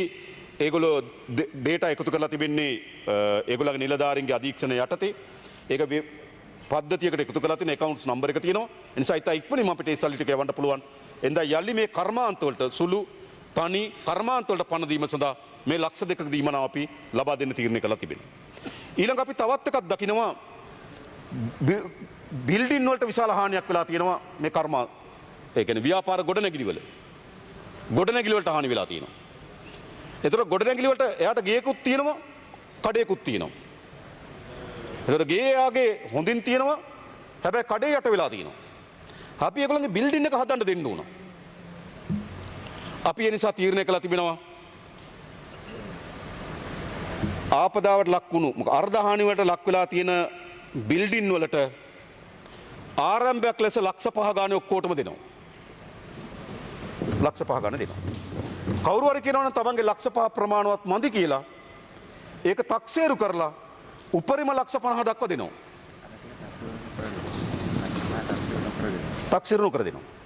කිසිදු තක්සේරුවකින් තොරව එයාගේ බිල්ඩින් එකට හානියක් වෙලා තිබෙනවා නම් රුපියල් ලක්ෂ 5ක දීමනාවක් ලබා දෙනවා. කවුරු හරි කියනවා නම් Tamanට ලක්ෂ 5 ප්‍රමාණවත් නැහැ තමන්ගේ හානියට අනුව නම් එයාට කියන්න පුළුවන් මට ලක්ෂ 5 එපා මගේ එක තක්සේරු කරන්න. පහත් අරගෙන තක්සේරු කරන්න බෑ. පහ මූලික වටේ ගන්න කැමති හැම දෙනාටම ලක්ෂ 5 ගන්න පුළුවන්. නෑ තමන්ගේ හානිය ලක්ෂ 5ට වඩා ලොකුයි කියලා හිතනවනම් තමන්ගේ ව්‍යාපාරික ස්ථානට වෙලා තියෙන හානිය ලක්ෂ 5ට වඩා වැඩි කියලා හිතනවනම් එයාට අපි තක්සේරු කරාට පසුව ලක්ෂ 50 දක්වා ලබා දෙන්න තීරණය කළා තිබෙනවා. ඒතර මම හිතන්නේ ඒ ව්‍යාපාරික ස්ථානවලට ව්‍යාපාර ස්ථාන කොට නැගීම සඳහා ඒ කාර්ය ප්‍රමාණව. ඊළඟ තව කර්මාන්ත අමාත්‍යාංශ රෙජිස්ටර් නොවුණු හැබැයි ප්‍රාදේශීය ලේකම් කාර්යාලවල වෙළඳ බලපත්‍ර ගත්තු මේ වගේ සුළු ව්‍යාපාරිකයන් විශාල ප්‍රමාණයක් තියෙනවා. හැබැයි ඔගේ දත්ත හරියටම එකතු වෙලා නැහැ. නිසා දත්ත එකතු වෙන්නේ නැතුව අපිට ඒක තීරණයක් ගන්න බෑ. හැබැයි අපි ආණ්ඩුවක් ඇටියට ඉන්නවා කඩයක් කරා ගමක. කඩේ බඩු ඔක්කොම ගියා. එයාට අපු කඩේ පටන් ගන්නේ කොහොමද? පොඩි ව්‍යාපාරයක් කරමින් හිටිය. නේද? අපි හිතමු මාළු ලෑල්ලක් කරා. එයාගේ මාළු ලෑල්ලේ හට් එක ගලවගෙන ගියා. හැබැයි රෙජිස්ටර් වෙලා නැහැ. හැබැයි නැවත හට් එකක් හදාගෙන ව්‍යාපාරේ පටන් ගන්න. ඒකට ආණ්ඩුව ආධාර කරන්න ඕන. හැබැයි ඒ පිළිබඳ පූර්ණ දත්ත නැති නිසා හෙට අපි සියලුම දිස්ත්‍රික් ලේකම්වරු කැඳවලා තිනවා. ඒ දිස්ත්‍රික් ලේකම්වරුන්ට ප්‍රාදේශීය වශයෙන් තිබුණු අර කර්මාන්ත අමාත්‍යාංශ රෙජිස්ටර් නොවුණු ප්‍රාදේශීය වශයෙන් තිබෙන ව්‍යාපාර ස්ථාන පිළිබඳ අපිට වාර්තාවක් අරගෙන ඒකටත් අපි ඒ ව්‍යාපාර නැවත නගා සිටීමට අවශ්‍ය වෙන දීමනාවක් ලබා දෙන්න තීරණය කළා තිබෙනවා. මා දැනට ඒ දීමනාව ගැන කියන්න බැරි. ඔව් ගඩොල් පෝරුණුවක් ගහගෙන ගිහලා තියෙනවනම් නේද? එයාට නැවත ගඩොල් නේද? එයා ශ්‍රමයේ දාලා සමහරව මම දන්නා මේ ණයට අරගෙන මේවා කරලා තියෙන්නේ. ඒතර ඒගොල්ලන් නැවත ව්‍යාපාරේ පටන් ගන්න අපි කරන්න ඕනකම තියෙන දේ ඒගොල්ලන්ට ආධාරයක් ලබා දිය යුතුයි. හැබැයි ආධාරය ලබා දීම සඳහා ඒ කොච්චර ප්‍රමාණයක්ද කියලා තීරණය කරන්න අපිට අවශ්‍යකම තියෙන කොච්චර ප්‍රමාණයකට හානි වෙලා තියෙනවද කියලා හෙට දිසාපති වුණාලා දිස්ත්‍රික් ලේකම්තුමාලා ඒක අරන් ආවට පස්සේ අපිට ඒ පිළිබඳ තීරණයක් ගන්න. ඊළඟ මහා පරිමාණ ව්‍යාපාර තියෙනවා. විශේෂයෙන් විශ්ව වගා වගේ ඒවා විශාල මිල අධික ව්‍යාපාර. ඒතර මේ ව්‍යාපාර වලට ප්‍රධාන ප්‍රශ්නේ තමයි නැවත මේක ආරම්භ කිරීම සඳහා අවශ්‍ය වෙන වර්කින් කැපිටල් එක. ඒක ලබා දෙන්න ඕනකම. ඒගොල්ලන්ට වැඩ කරගන්න සල්ලි නෑ. අපි තීරණයක් ගත්තා මෙහිම. ඒගොල්ලෝ ගොඩක් ඔයිස්සෝ ඒ කට්ටියත් එක්ක අපි සාකච්ඡා කරා. ඒගොල්ලන් ආපු යෝජනා තමයි ඒගොල්ලන්ට සහනශීලී ණයක් ලබා දෙන්න කියන එක. ඒගොල්ලෝ යෝජනාව තියෙනවා සහනශීලී ණයක් ලබා දෙන්න. ඒත් අපි තීරණය කළා තියෙනවා සහනශීලී ණයක් ලබා දෙන්න. එකක් අර පොඩි අයට ලක්ෂ 2.5 සිට ලක්ෂ 10 දක්වා. ලොකු අයට මිලියන 25 දක්වා ලක්ෂ 250 දක්වා ණයක් ලබා දෙනවා. ණය ලබා දෙනකොට ආණ්ඩුව පොලියක් අය කරන්නේ නැහැ. ආණ්ඩුව මුළුමනින් මේ පුඳල් ටික බැංකුවට ලබා දෙනවා.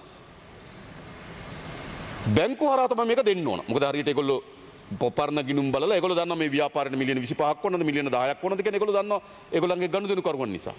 ඒතර බැංකුවට පුළුවන් තීරණය කරන්න. අපි මොකද කරන්නේ? අපි බැංකුවට සල්ලි ලබා දෙනවා. බැංකුව විසින් ඒගොල්ලන්ගේ පරිපාලන වියදම් වලට අදාළ වෙන පරිදි ඒ පොලියට දෙනවා. ඒ කියන්නේ සාමාන්‍යයෙන් ගත්තොත් ඒගොල්ලෝ හිතනවා සාමාන්‍යයෙන් ඉස්සරනම් පරිපාලන වියදම් වලට ඒගොල්ලෝ 3% වගේ පොලියක් ගන්නවා. ඒ කියන්නේ ආණ්ඩුව තමයි බැංකුව හරහා තමයි මේ ණය යෝජනා ක්‍රමය ක්‍රියාත්මක කරන්නේ. ආණ්ඩුව බැංකුවට සල්ලි දෙනවා. බැංකුව තමන්ගේ මේ ව්‍යාපාර හානි වුණු අයට ඒ තක්සේරු අනුව ඒගොල්ලෝ මුදල් ලබා දෙනවා. බැංකුවට යනවා මේකේ කාර්ය මේ වියදම් පරිපාලන වියදමක් යනවා. ඒ වියදමට සරලන පොලියක් බැංකුව ඇතුළු කරයි. මම හිතන්නේ 2%ක 3%ක වගේ පොලියක් බැංකුව අය කරයි. ඒ අය කරලා මේ ණය මුදල් ලබා දෙනවා. ඒ වගේ මාස 6ක ග්‍රේස් පීරියඩ් එකක් ලබා දෙනවා. මාස 6කින් පස්සෙ තමයි ඒගොල්ලෝ ගෙවන්න පටන් ගන්න ඕනකම තිබෙන්නේ. ඒතර මම හිතනවා මේ සුළු පරිපාලන ව්‍යාපාරිකයන්ට අපිට මිලියන 25ක් වන්දි ලෙස ගෙවන එක ලේසි සාධාරණ අමාරුයිනේ. ඒක අපි දන්නවා කවුරුත්. ඒ නිසා අපි කරන්න ඕනකම මේ ව්‍යාපාර නැගීම සඳහා අත දෙන්න. ඇත්ත ගත්තොත් ආණ්ඩුවෙන් දෙන්නේ පොලි රහිතව. නමුත් බැංකුව හරහා තමයි මේ ණය ලබා දෙන්න ඕන. බැංකුව තමගේ පරිපාලන වියදම් සඳහා යම් පොලි අනුපාතයක අය කරයි. ඉතින් අපි හිතන 2%, 3% අතර පොලි අනුපාතයකට මේවා ලබා දෙයි කියලා.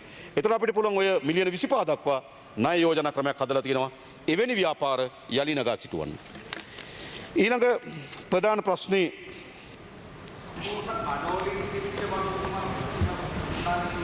මම දන් මේකෙත් අපි ප්‍රවේශම් වෙනවා මෙහෙම. මේක අපි ප්‍රවේශම් වෙන අපේ ඉන්ෂුරන්ස් අපේ රක්ෂණ පොලිසියකේ ප්‍රශ්නයක් තියෙනවනේ. ඒ කියන්නේ අපි දෙනවා බිල්ඩින් එකට.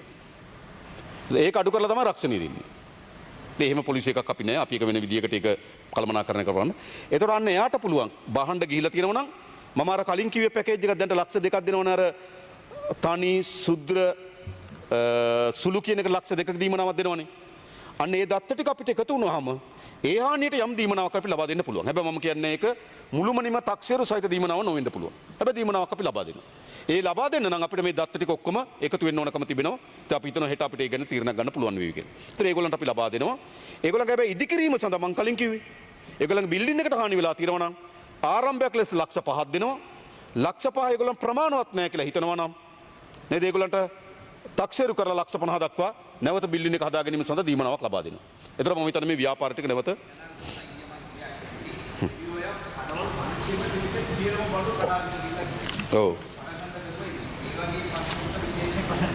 අනිවාර්යෙන් නේද අපි එක බලමු ආපු දත්තත් එක බලලා නේද අපි දීමන අපේ අරමුණ මොකද්ද? අරමුණ මේ ව්‍යසනයට පත් වුණු අයගේ ජීවිතයේ යලි නගා සිටීම සහ සමහර තැන්වල තිබුණාටත් වඩා වැඩියෙන් උඩට අපි ගේන්න ඕන. ඒක තමයි ආණ්ඩුවක වගකීම. එබට ඒගොල්ලෝ අත්තරින්න බෑ. ඕගොල්ලෝ ගංගා අයිනේ හදන් හිටිය කියලා අපිට අත්තරින්න බෑ. අපි මේකෙදි අනවසර කියලා සැලකිලිට භාජනය කරන්නේ නැහැ.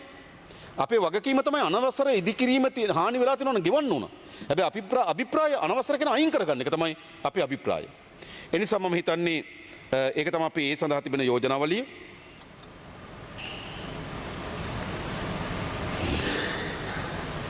ඊළඟ ප්‍රධාන එක. ඊළඟ ප්‍රධානම එක තමයි නිවාස ප්‍රශ්නේ. නෑ ඇත්තටම ඔබතුමා ඔව් ඇත්තටම රවි කරුණානායක මන්ත්‍රීතුමා මතු කරන එක ඇත්ත. මේකට යම් කාල රාමුවක් අවශ්‍යයි. නැත්නම් මේක ඇදගෙන යන්න ඉඩ තියෙනවා. ඒක මම කිව්වා ලක්ෂ 5 දාපුවාම මම හිතන 80ක් විතර මෙතන යයි කියලා. ඒතර අපිට නැත්නම් මේ හැම කෙනාම තක්සේරු කර දෙන්න ගියොත් ගෙවල් විතරක් වාර්තා වෙලා තියෙන 1,20,000ක් විතර. මේ හැම ගේම තක්සේරු කරන්න ගියොත් මේක කරන්න හම්බ වෙන්නේ නැහැ. ඒතර අපි ඉස්සලා යම් සාධාරණ සමහරයට වැඩි වෙන්න පුළුවන් සමහරට අඩු වෙන්න පුළුවන්. නමුත් අපි ලක්ෂ 5ක දීමනාවක් දෙනවා කිව්වහම මම හිතන 80ක් විතර මෙතනින් එළියට වැටෙයි කියලා. ඒ ලක්ෂ 5 අරගෙන ඒගොල්ලෝ ප්‍රමාණවත් කියලා හිතනවා. ඉතුරු ටික අපිට තක්සේරු කරලා දෙන්න පුළුවන්. ඒතකොට මම හිතන්නේ අපි කාර්යක්ෂම කරගන්න පුළුවන්. ඒක ඔබතුමා මතක් කරන එක ඇත්ත. හැබැයි කාලරාමුවක් අවශ්‍යයි. හැබැයි අද සිකුරාදා අද අපි කිව්වට පස්සේ සඳුදා ගිහිල්ලා ලැබුණාද කියලා අහන්න නම් එපා. නෑ ඒක සාධාරණ නැහැනේ. නේද? එහෙම වහනකොට තමයි ප්‍රශ්නේ. අද සිකුරාදා මේක සම්මත කරනවා. හරි. සඳුදා ගිහිල්ලා අහනවා ලැබුණාද පොතේත් ලියා ගන්නවා. ඇත්තටම අපි මේකට ඕරිසියල් මහතුරු ටික පත් කරන්න ඉතින් ඉන්නවා. මේක විමර්ශනය කරන්න ඕනේ මේක යනවාද කියලා. ඉතින් මම කියන්නේ මෙහෙම කරන්න එපා. මේ ඔක්කොම රැස් වෙන මොකද්ද? හැම දිස්ත්‍රික්කෙම දිස්ත්‍රික් ආපදා කළමනාකරණ කමිටුව තියෙනවා. ප්‍රාදේශීය කළමනාකරණ කමිටුව තියෙනවා. ඔබතුමාලා ඒකට සහභාගී වෙන්න. ඒකට මේ අදාළ නිලධාරීන් ඔක්කොම එනවා. මේ පිටින් යන්න ඕනේ මේ කොළඹින් යන්න ඕනේ මාතලේ මොකද උනේ කියලා බලන්න. ප්‍රාදේශීය ලේකම් කාර්යාලයට මේ නිලධාරීන් ඔක්කොම එනවා. තමුන්නාන්සලගේ മന്ത്രിවරුත් එනවා. එතන මේ ප්‍රශ්නේ ගන්න. 25 මේ ග්‍රාම සේවාස මෙන්න මේ ආයත ලැබිලා නැහැ මොකද? ඒ වගකීම් නිලධාරිය එතන ඉන්නවා. ඒකට ඇත්ත ප්‍රශ්නේ විසඳන්න නම් තියෙන ක්‍රමයක් තියෙනවා. මම හිතන්නේ මේ ආපදා කළමනාකරණ කමිටුව මම දන්නා බදුල්ලේ එහෙම කාලයක් හැමදාම රැය 7ට රැස් වුණා. උදේ 7යි රැය 7යි දෙකටම රැස් වුණා. ඉතින් දිනපතා රැස් වෙනවා මේවා. දැන් නම් දිනපතා රැස් වෙන්න අවශ්‍ය නැහැ නේද? දැන් දවසක් කර දවසක් බදුල්ලේ ආපදා කළමනාකරණ කමිටුව රැස් වෙනවා. ඉතින් එතෙන්ට තමුන්නාන්සලා යන්න විපක්ෂයේ හැටියට අපි හැමදෙනාම අභිප්‍රාය වෙන්න ඕන මොකද්ද? කොතනකරි මේ දීමනාව ලැබෙන්නේ නැත්නම් ලැබෙන තැන් ටික බලලා එතන ගිහලා නිලධාරි මහතුරු ගන්න ඇයි මේ ලැබෙන්නේ නැත්තේ? ඔව් ඒකනේ ඉතින් එන්නේ නැත්තම් එහෙම බදුල්ලේ අපේ සමන්ත ඇමතුමා කියන කවුරුත් එන්නේ නැහැ කියලා. ඉතින් ඇවිල්ලා බලන්න මේක ඇත්තටම පුරවැසියන්ට ලබා දෙන්න නම් කල යුත්තේ කුමක්ද? ඊට වගකීතු නිලධාරි. ඒ නිලධාරීන් එක හමුවක් තියෙන ආපදා කළමනාකරණ කමිටුව. ඒ කළමනාකරණ කමිටුවට ඔක්කොම එනවා. ඉතින් අපි මෙතන පාර්ලිමේන්තුවේ අපි තමුන්නාන්සලා ඔක්කොම එකතන මේක අනුමත කරලා දීලා තියෙන පාර්ලිමේන්තුවේ. එතන එතෙන්ට ගිහිල්ලා අහන්න ඕනේ මේක ලැබුණාද නැද්ද? ලැබිලා නැත්නම් මොකද්ද? කීයකට ලැබුණාද? කොහෙද නැත්තේ? එහෙමනේ ප්‍රශ්නේ. ඇත්තට කෙරෙන්න ඕන නම් කරන්න ඕනකම තියෙන එකනේ. ඇත්තට මේ පුරවැසියන්ට මේ දීමනාව ලබා දීමේ අවංක සද්දුවමනාවක් නම් තියෙන්නේ ආපදා කළමනාකරණ කමිටුව වලට ඇවිල්ලා ප්‍රශ්න අහන්න. වෙන ව්‍යාජයක් නම් තියෙන්නේ පාරෙන් පාරට ගිහිල්ලා කොලේ ලියාගෙන ඉන්න ලැබුණා නැද්ද කියලා. ඒවා බොරු. හොඳ ඒවා ඇත්ත වමනාව නෙවෙයි ඒකේ තියෙන්නේ. ඇත්ත වමනාව නේද? මනෝ මන්ත්‍රී සහභාගී වෙනවා. ඔබතුමාට පුළුවන් ඔබතුමාගේ ප්‍රාදේශීය ලේකම් කාර්යාලයට අදාළ ආපදා කළමනාකරණ කමිටුව රැස් වෙන ප්‍රශ්න අහන්න පුළුවන්. නිලධාරීන්ගෙන අපි ඔක්කොම එකට එක අහමු. මොකද අපි පාස් කළා දීලා තියෙන මුදල් අදාළ විදිහට ගියාද නැද්ද කියලා සොයා බලන එක අපි හැමදෙනාගේ වගකීම. ඉතින් ගෙන්ගෙට ගිහිල්ලා කරමු මාස 2ක් විතර ගිහිල්ලා ගෙන්ගෙට යමු. දැන් කමිටුවට යන්න. හරි මං අවංකව ඉල්ලා හිටින්නේ. ඒතර මේ ප්‍රශ්න නිරාකරණය කරගන්න පුළුවන්. මොකද අපි හැමදෙනාටම ඕනකම තියෙන මේ කාර්යක්ෂම ලබා දෙන්න නම් ඒ ලබා දීම සඳහා කාර්යක්ෂම කරන ස්ථානය තමයි මේ ආපදා කළමනාකරණ කමිටුව. ඒක වැදගත් කියලා මම හිතනවා. ඊළඟ විශේෂයෙන්ම මා අවධානය යොමු කරන්න කැමති මේ නිවාස ප්‍රශ්නේ. මම මේ පාර්ලිමේන්තුවේදී කිව්වා මේ පූර්ණ වශයෙන් නිවාස අහිමි හැම කෙනෙකුටම ලක්ෂ 50ක් ලබා දෙනවා කියලා. ඊට අමතරව කිව්වා රජෙන් නිවසක් ලබා දෙන්න උත්සාහ කරනවා. රජෙන් නිවසක් ලබා දෙන්න රජෙන් ඉඩමක් ලබා දෙන්න උත්සාහ කරනවා. ඉඩමක් ලබා දෙන්න බැරි නම් ලක්ෂ 50 දක්වා සීමාවකට ඉඩමක් මිලදී ගන්න අවස්ථාව දෙනවා. ඔක තමයි අපේ යෝජනාව. මේ යෝජනාව එතන පූර්ණ වශයෙන් හානි වුණු අය. එතන පූර්ණ වශයෙන් හානි වුණු නිවාස තියෙනවා මම කලින් කිව්වා. පූර්ණ වශයෙන් හානි වුණු නිවාස තියෙනවා 6228ක්. නමුත් අපි මේක අධ්‍යයනය කරනකොට පූර්ණ වශයෙන් හානි වුණු නිවාස වලට පමණක් මේක යෝජනා කළා හරියන්නේ නැහැ. පූර්ණ වශයෙන් හානි වෙලා තියෙනවා. හැබැයි හානි වුණු ගෙදරට එහා පැත්තේ නිවසට අර්ධ හානි වෙලා තියෙනවා. හැබැයි NBR එකෙන් කියනවා එයාට එතෙන්ට යන්න සුදුසු නැහැ කියලා. තවම මේ හානි වුණු කලාපී තව නිවසක් තියෙන නිවසට හානි වෙලා නැහැ. හැබැයි අවදානම් කියලා කියනවා. එහෙම ගත්තම මම කලින් කිව්වා පූර්ණ වශයෙන් හානි වුණු නිවාස තියෙන 6228ක් අර්ධ හානි වූ NBR අවසර ලබා නොදෙන නිවාස තියෙනවා 4543ක්. හානි නොමැති නමුත් NBR අවසර නොදෙන නිවාස තියෙනවා 6877ක්. මුළු ප්‍රමාණය තියෙනවා 17648ක්. දැන් අපේ ප්‍රතිපත්තිය මොකක්ද? අපේ ප්‍රතිපත්තිය තමයි මේ ඊට අමතරව තව මීට පෙර අවදානම් කලාප කියලා කියපු තැන් වල තව ගෙවල් තියෙනවා. ඒවා මේ සැරේ නාය ගිහිල්ලා නැහැ. හැබැයි කලින් කියලා තියෙන මේක අධි අවදානම් කියලා. නේද? අපේ සමන්ත ඇමතුමා දන්නව ඇති නේද? අධි අවදානම් කියලා කලාප තියෙනවා. නමුත් නාය ගිහිල්ලා නැහැ මේ සැරේ. ඒතකොට මේ අවදානම් කලාපවල ඛණ්ඩ 4ක් ඉන්නවා.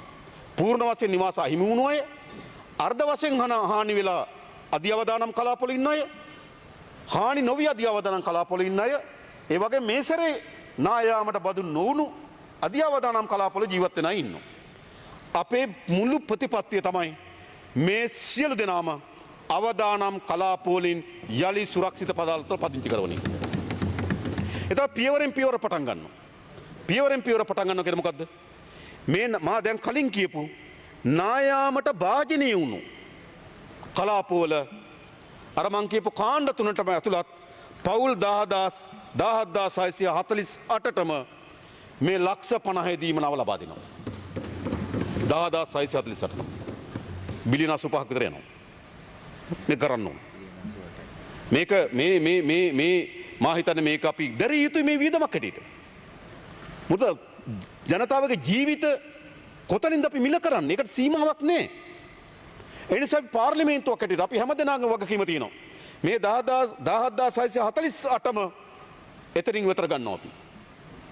ඊළඟ අපි හදලා තියෙනවා අර අධ්‍යවදානම් කලාපේ ජීවත් වෙන අනිත් පවුල් වලට 2026 වසරේ අපි දාලා තියෙනවා ඒකටත් ගෙවල් නිවාස 2000කට අපි දාලා තියෙනවා සල්ලි. ඒ දීමනාව තියෙන ලක්ෂ 25 දීමනාව ඒක තව ප්‍රමාණයකින් වැඩි කරලා ඒ කණ්ඩායමත් අපි එළියට ගන්න උත්සාහ කරනවා.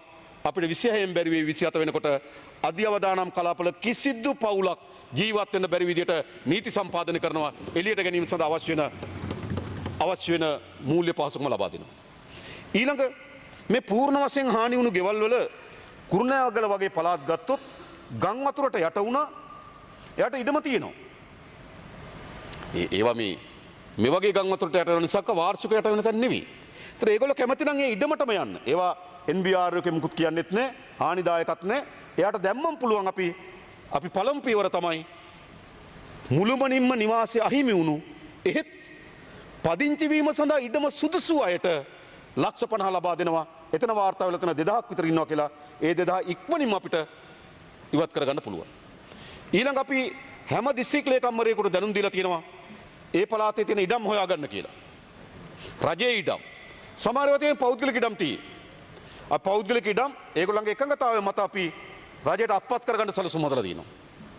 මොකද ඉඩම් අවශ්‍යයි මේගොල්ලෝ පදිංචි කරවන්න. මොකද ගෙවල් 10000න් 2000ක් ගියොත් තමන්ගේ හිටපු තැනටම 15000කට අලුතෙන් ඉඩම් අවශ්‍යයි.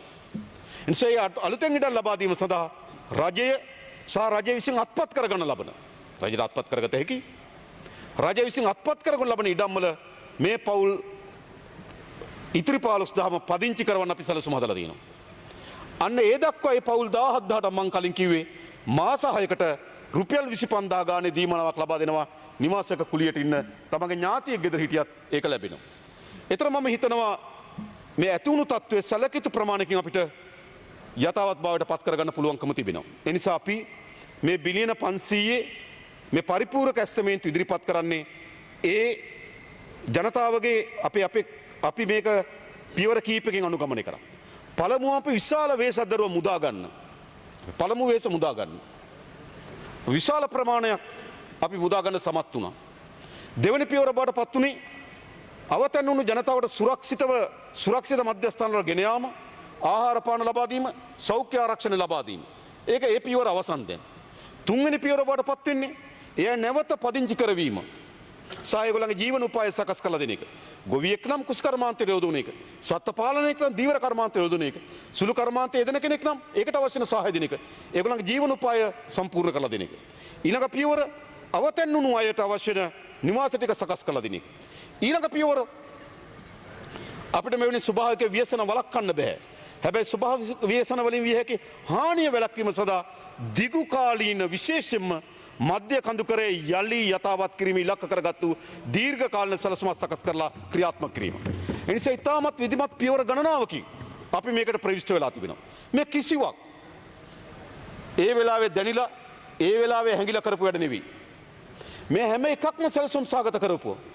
අපි හැමතැනම ගිහලා කතා කරේ මොකද්ද? ඉස්සෙල්ලා මේ ජනතාව පදිංචි කරවන්න ඕන. හැබැයි ජනතාව එතෙන්ට යන්න නම් එයාට ප්‍රවිෂ්ඨ මාර්ග අවශ්‍යයි. පාර නැතුව යන්න බෑ. ඒ නිසා මාර්ග සංවර්ධන අධිකාරිය, පළාත් මාර්ග සංවර්ධන අධිකාරිය, ප්‍රාදේශ සභා මේ විශාල වෙහෙසක් දරලා පළාත් පාලන ආයතනවලට අදාළ පාරවල් මේ සියල්ලම සැලකිය යුතු ප්‍රමාණයට 90කට වඩා වැඩි ප්‍රමාණයක් ප්‍රතිසංස්කරණය කරලා හැම පුරවැසියෙකුටම ප්‍රවිෂ්ඨ මාර්ග හදලා දීලා තියෙනවා. ඒක වැදගත්. මේක යලි යථාවත් කරන්න. සමහර ඒවා తాවකාලිකයි. ඒක හරි. තව සමහර ඒවා తాවකාලිකයි. එහෙමනේ කරන්න ඕනකම තියෙනවා. ඒ ටික අපි කරලා දීලා තියෙනවා. ඊළඟ මේගොල්ලන්ට අවශ්‍ය වෙන විදුලිය සපයන්න ඕනකම තියෙනවා. දැන් විදුලි බල මණ්ඩලයේ නිලධාරීන් එක නිලධාරී මහත්මෙක් මිය ගියා පවා. නිලධාරීන් විශාල වෙහෙසක් දරලා මම හිතන්නේ හැමතැනම වගේ දැන් ගත්තොත් විදුලි බලය ලබා දීම යථාවත් කරලා තියෙනවා. ඒක අපි දෙවෙනි පියවර. මේගොල්ලෝ යටිතල පාසුම් හදන්නේ. තුන්වෙනි එක ජල සැපයීම. ආකාර තුනකට වතුර සපයා ගන්නවා ඒගොල්ලෝ. එකක් ජල සම්පාදන මණ්ඩලයෙන් වෝටර් බෝඩ් එකෙන්. දෙවෙනි එක ප්‍රජා ජල සංවර්ධන දෙපාර්තමේන්තුවෙන්. තුන්වෙනි එක ඒගොල්ලන්ගේ මූල ඉඳකින්. ඉතින් අපි වෝටර් බෝඩ් එකත් එක්ක කතා කරලා සියලුම ජල සැපයීම යථාවත් කරලා තියෙනවා. ප්‍රජා ජල සංවර්ධන ව්‍යාපෘති අර තැන් දෙක තුනක ජල මූලාශ්‍රයන්ට විශාල හානියක් වෙලා තියෙනවා. අනිත් ඔක්කොම අවසන් කරලා තියෙනවා. ඊළඟ ලිං පිරිසිදු කරන එක. හමුදාව ස්වේච්ඡාවෙන් අපේ පක්ෂය ඇත්තටම ගිහිල්ලා. ගෙවල් ගාන ගිහිල්ලා මේ ලින් ටික පිරිසිදු කරලා දීලා තියෙනවා. ඒ නිසා උන් යලි යථාවත් කරන්න ඒගොල්ලන්ට අවශ්‍ය වෙන පානීය ජලය ලබා දෙන්න ඕන. ඊළඟ sannivedanaye. අපි අවස්ථා ගණනාවකදී නේද අදාළ sannivedana ආයතනත් එක්ක සාකච්ඡා කරලා අපි sannivedana සපයලා දීලා තිබෙනවා. ඒ නිසා ඊළඟ අපේ ප්‍රධාන අභිප්‍රාය වෙන්නේ පාසල් ආරම්භ කිරීම. දැන් පාසල් 200ක ආසන ප්‍රමාණයක තාම කීපයක් තියෙනවා. ඒක ඉතා ඉක්මනින් අපි විවෘත කිරීම ඊළඟ අභිප්‍රාය. ඒ නිසා අපි මේ එකක්වත් මම නැවත කියන්නේ මේ දකින්නකොට හිතෙනකොට කරන ඒවා නෙවෙයි. අපි ඊටමත් සැලසුම් සහගතව පියවරෙන් පියවර අපි මේ සැලසුම සකස් කරලා අද වෙනකොට මම හිතන්නේ ජීවිත යථාර්ථවත් කිරීමට අවශ්‍ය වෙන යටිතල පහසුකම් ටික සකස් කරලා දීලා තිබෙනවා. ආණ්ඩුවක් හැටියට අපේ වගකීම අපි නිසි පරිදි ඉටු කරායයි කියන තෘප්තියක් සහ වගකීමක් දරුවායයි කියන වගකීම ඉටු කරායයි කියන හැඟීමක් අපිට තියෙනවා. අපි ඒක කරලා තියෙනවා. මේ ව්‍යසනයේ දේශ බලපුවාම බොහෝ අය හිතුවා තමන්ගේ ජන ජීවිතය යලි යථාවත් කරගන්න සැලකිය යුතු කාලයක් යයි කියලා. පාර විවෘත වෙන්න, විදුලිය ලබා දෙන්න, විදුලිය හයිඩ්‍රේෂන් කණු ගලවගෙන ගිහිලා තිබුණේ. නේද? වෝටර් බෝඩ් එකේ නේද? වෝටර් ඒ කියන්නේ පොම්ප මැෂින් ඔක්කොම ගලවගෙන ගිහිලා තිබුණා. එහෙම තිබුණේ. පාරවල් බෝක්කු පිටින් ගලවගෙන ගිහිලා තිබුණා. අපිට ඉන්දියානු රජයෙන් විශේෂම තාවකාලික පාලම් ලබා දුන්නා. අපේ හමුදාව ගාව තිබුණා, RDA එකේ තිබුණා. ඒ වගේලා තාවකාලික පාලම් ස්ථාපිත කරා. බලන තැන ඒ කියන්නේ අපි බැලුවා අපි ගාව තියෙන පාලම් සංචිතය අවශ්‍ය වෙන තැන් ටික බැලුවා. RD එකෙන් අවශ්‍ය වෙන සැලැස්ම හැදුවා. ඒ සැලැස්මට අපි අවශ්‍ය වෙන తాවකාලික පාලම් ටික යොමු කරා. ඊටමත් සැලසුම් සහගතව මේ රට යලි යථාවත් බවට පත් කිරීම සඳහා අපි ඉටු කරලා තිබෙනවා. මා හිතනවා තව ඉස්සරහට අපිට යන්න ඕනකම තියෙනවා. දැන් මේ පාරවල් ටික ස්ථාවර පාරවල් බවට පත් කරන්න ඕන. ඒ සඳහා RD එක දැන්ට ඇස්තමේන්තුව හදලා තිනවා බිලියන 190ක් වැය වේවි කියලා RD කියනවා තමන්ගේ පාරවල් ටික හදන්න. ඒකට වෙන් කළ තියෙන මුදල් වලින් කොච්චර ප්‍රමාණයක් ගන්න පුළුවන්ද? අමතර මුදල් මේ අතිරේක මේ පරිපූර්ණ ඇස්තමේන්තුව ලබා දෙන්න අපි කල්පනා කරනවා. රේල්වේ එකට විශාල හානියක් සිද්ධ වෙලා තිබෙනවා.